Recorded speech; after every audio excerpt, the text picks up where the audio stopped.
The biggest problem seems to be for volleyers, the low volley. They don't like to get down, so that's where the continental grip comes in.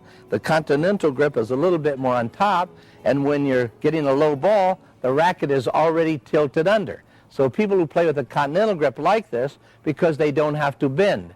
People who play with the Eastern grip have to get down. If you play with an Eastern grip, I like people to think about 3 points: the racket, the ball, and their eyes, all on the same level.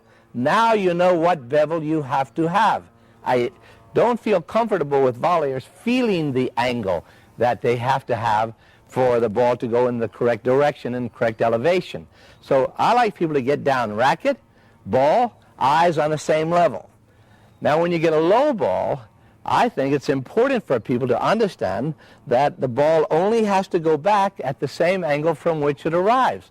So on a low ball, if you just got down, if the ball is coming at this angle, and you make the ball go back at the same angle. Place the racket 90 degrees to the incoming ball. So 90 degrees this way, and the ball's coming this way, and you have 90 degrees this way.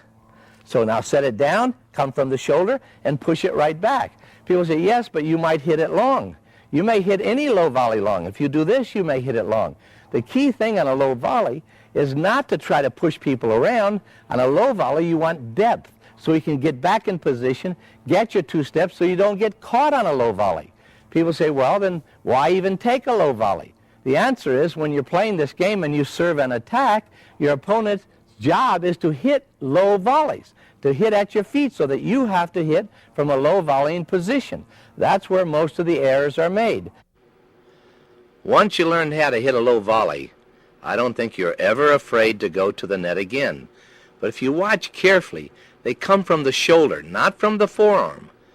The arm lifts up, and the only hinge is the shoulder hinge. That keeps the racket head very, very steady.